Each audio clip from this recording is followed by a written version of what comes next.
Hi guys, my name is Debbie and I am a voice teacher here at Ocean's Edge School and a worship leader for Calvary Music. And today I'm going to be talking about the importance of breathing and singing.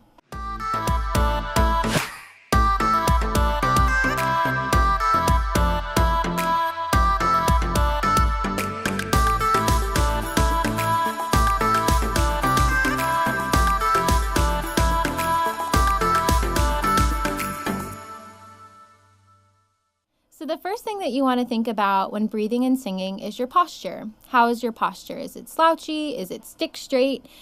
You want to kind of think about somebody putting a string at the crown of your head and gently lifting up so that your rib cage is stacked very nicely. The next thing you want to think about is your shoulders. A lot of us will sometimes subconsciously hold a lot of tension in our shoulders. So you want to release all that tension so that you feel very relaxed and so that your body is ready to take in that air. So I kind of refer to this technique as the deep, low breath. Now, you want to kind of think about a water glass as an example. When I fill up a glass of water, the water hits the bottom of the glass first, and then it fills up to the top. You kind of want to have the same concept with taking in air. You breathe in and send that air all the way down so that your diaphragm kind of moves downward, right? And then your rib cage is going to expand out. That way it's not just your lungs filling up with air. You're filling up your whole upper torso with air.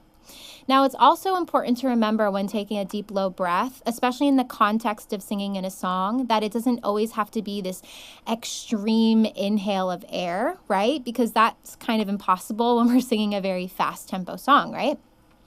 The important thing to remember is that you're taking in the right kind of air so that you're breathing in correctly. That way, you're not just sending the air up here, which will end up creating vocal tension, because then we create all this tension with our neck and our shoulders, which doesn't really help with singing. Breathing helps with so many things. It helps with correcting your pitch. It's also going to help you have more control over your voice. It's going to help you release a lot of tension in your voice. And it's also going to help you hold out notes for even longer than you even thought that you could. So now I would love to teach you an exercise that helps you to take in that deep, low breath. A lot of times we can understand the concept of taking in a deep, low breath, but it's another thing to do it.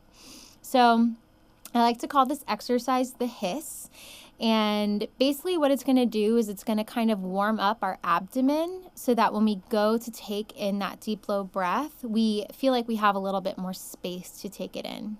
So here's how you do it. You just kind of sit up with nice, good posture like we talked about earlier.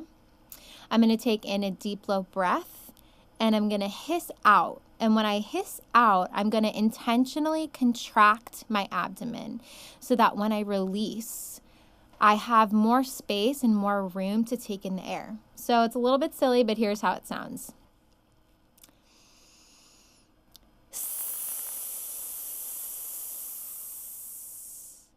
And when I did that, I contracted my abdomen. Now, the goal is not to hold out the hiss for a very long time.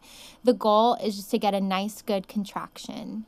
Now, another thing that you want to think about when you're doing this is not to hold tension in your neck, but to direct all of that tension to the abdomen so that when we take in the air, once again, we feel nice and good about it. We can take in a nice, good, deep, low breath. So now I'd love to show you an example of how to sing properly when breathing and how it can benefit you. So I'm going to sing a song for you. It's called I Will Lift My Eyes, and it's from here, from Calvary Music. 1, 2, 3, 4. You